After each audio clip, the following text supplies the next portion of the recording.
À la 3e place de notre classement, direction à nouveau l'Asie et plus précisément le Myanmar, autrefois appelé Birmanie, où le cyclone Nargis a frappé en 2008.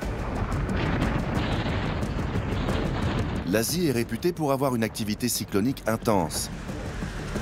Les eaux chaudes des océans Indien et Pacifique et l'air qui reste chaud tout au long de l'année obligent tous les pays asiatiques à être en alerte cyclone de façon quasi permanente.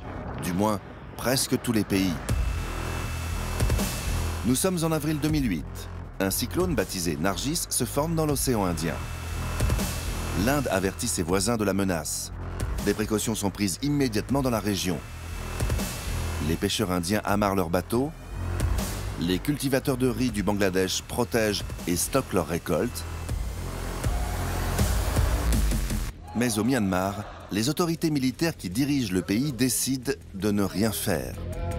La population va en payer le prix.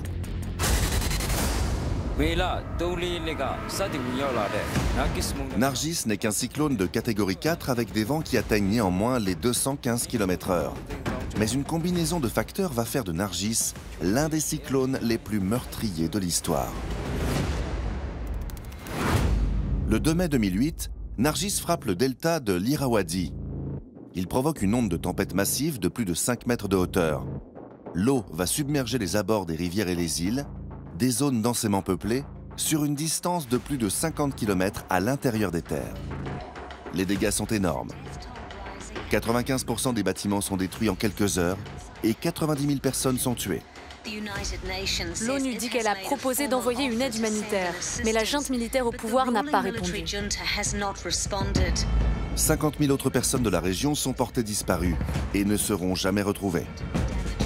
Le bilan officiel fait donc état de 140 000 victimes.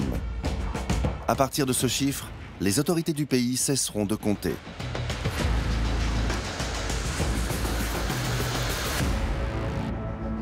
Avec un bilan aussi dramatique et des millions d'habitants sans abri, le besoin d'assistance pour la population est vital. Nous avons d'énormes quantités de ravitaillement disponibles. Nous sommes prêts à intervenir. On peut se rendre sur place dès qu'on a le feu vert. Mais la junte militaire refuse de laisser entrer des secouristes étrangers dans leur pays. Nous venons de recevoir ces nouvelles images du désespoir à la Kuta, l'une des zones les plus dévastées du delta. Sur le terrain, la situation s'aggrave. Les égouts sont incapables de supporter les inondations. Ils explosent sous la pression et détruisent toutes les cultures du delta. Déjà sans abri, les survivants sont désormais sans nourriture ni eau potable. Après 2 longues semaines, les dirigeants du Myanmar finissent par accepter l'aide étrangère. Mais le sort s'acharne sur la population qui attend d'être ravitaillée. Un tremblement de terre massif à Sichuan, dans le sud de la Chine, détruit la plupart des routes d'accès à la zone.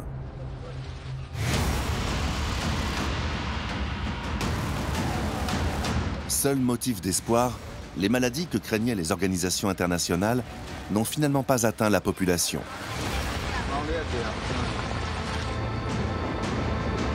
Compte tenu de la dimension de l'onde de tempête et de la pauvreté qui régnait dans la région, la catastrophe était inévitable. Mais il est impossible de savoir combien de vies auraient été sauvées si la junte militaire au pouvoir avait averti la population de l'arrivée de Nargis et accepté plus vite l'aide internationale. Encore aujourd'hui, le bilan officiel fait toujours état de 138 000 victimes. Pourtant, ce décompte est pour tous les experts largement sous-évalué. Certains avancent un chiffre de 300 000 morts. Nul doute que les décisions des autorités militaires ont contribué à faire de Nargis l'un des cyclones les plus meurtriers jamais enregistrés.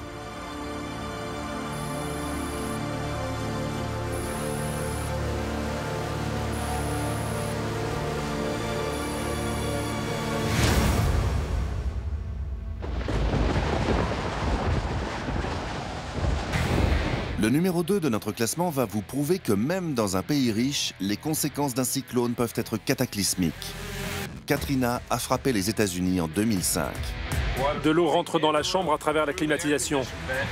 Katrina est l'ouragan le plus célèbre et le plus filmé de tous les temps. Et les défaillances institutionnelles des autorités américaines font de lui la plus grande catastrophe naturelle de l'histoire des États-Unis. En ce mois d'août 2005, Katrina ressemble à une simple tempête tropicale qui perd de sa puissance à l'approche du golfe du Mexique. Mais les conditions vont soudain favoriser son renforcement. La tempête devient rapidement un ouragan de catégorie 5. À l'intérieur, les vents atteignent 280 km/h. Quelques heures plus tard, Katrina trompe les prévisionnistes et change de trajectoire. L'ouragan redescend en catégorie 3, mais se dirige droit vers les côtes américaines. Les autorités locales tentent de réagir. Nous donnons l'ordre à tous les habitants d'évacuer immédiatement la ville de la Nouvelle-Orléans. À la Nouvelle-Orléans, les autorités donnent l'ordre d'évacuer la ville. Ceux qui préfèrent rester chez eux reçoivent pour consigne d'inscrire sur leurs cuisses leur nom et numéro de sécurité sociale au marqueur indélébile pour qu'on puisse identifier leur corps. J'aimerais avoir de meilleures nouvelles, mais nous sommes confrontés à une tempête effrayante.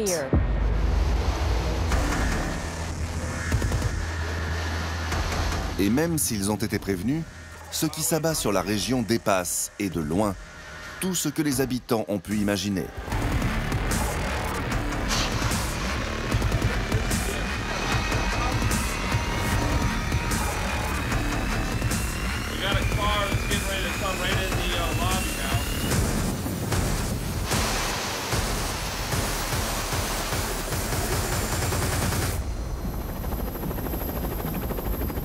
La Nouvelle-Orléans a été construite il y a 300 ans à l'intérieur d'une cuvette naturelle. Une grande partie de la zone se situe donc en dessous du niveau de la mer. En 1960, pour lutter contre une éventuelle montée des eaux, les ingénieurs de l'armée américaine décident de construire une série de digues. Leurs calculs sont clairs. Pour être efficaces, elles doivent mesurer au moins 12 mètres de hauteur. Mais à l'époque, le budget est limité. Les digues construites n'en feront que la moitié, 6 mètres au lieu des 12 prévus. Impossible pour elles de résister à la puissance de Katrina. En quelques heures, 80% de la Nouvelle-Orléans se retrouve inondée sous 3 mètres d'eau.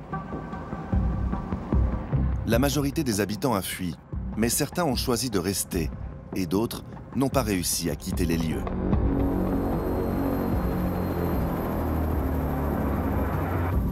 Évacuer intégralement une ville de la taille de la Nouvelle-Orléans est un challenge monumental.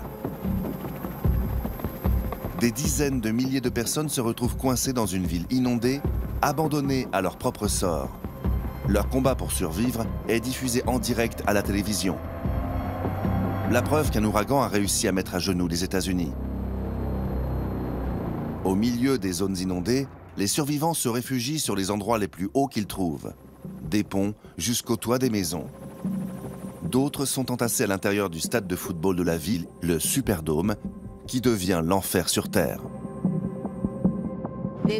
Ils ont mis des heures pour arriver ici et nous, ça fait des heures qu'on attend. Ça sent mauvais, c'est juste dégoûtant. Nous sommes des êtres humains et ils nous traitent comme si on était des criminels. La violence a éclaté et il n'y a pas assez de sécurité pour la contenir. Il y a des victimes de viols, d'agressions. C'est difficile de croire qu'ici on est en Amérique. Les gens ont peur de ce que cette nuit va apporter. Ils se sentent abandonnés par les autorités. Dans les zones coupées du reste du monde, les opérations de sauvetage s'organisent pour évacuer les rescapés.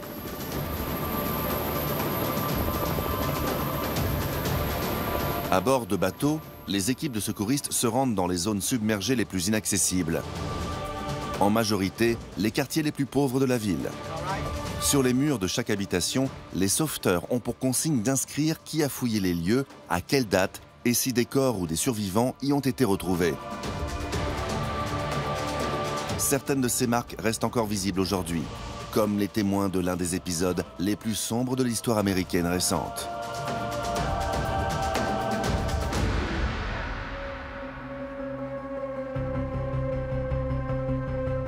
Le bilan de Katrina s'élèvera à plus de 1800 morts.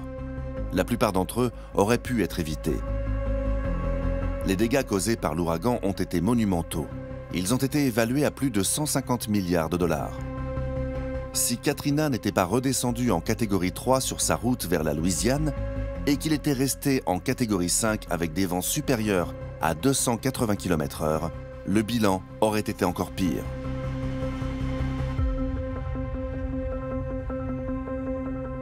Les séquelles de Katrina se feront sentir en Louisiane pendant des décennies. De nombreux habitants pauvres ont été contraints de quitter la Nouvelle-Orléans. Les quartiers où ils vivaient ont été réinvestis par des nouveaux habitants, plus riches. Construire des digues plus hautes dans les années 60 n'aurait coûté que quelques millions de plus aux autorités. Et elles auraient sans doute pu résister aux inondations causées par Katrina. Des centaines de victimes auraient été épargnées et des dizaines de milliards de dollars auraient été économisés.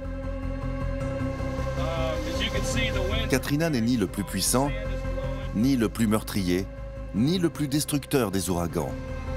Mais s'il mérite sa deuxième place du classement, c'est qu'il prouve que même au XXIe siècle, un ouragan peut détruire une ville entière et paralyser l'économie du pays le plus riche de la planète.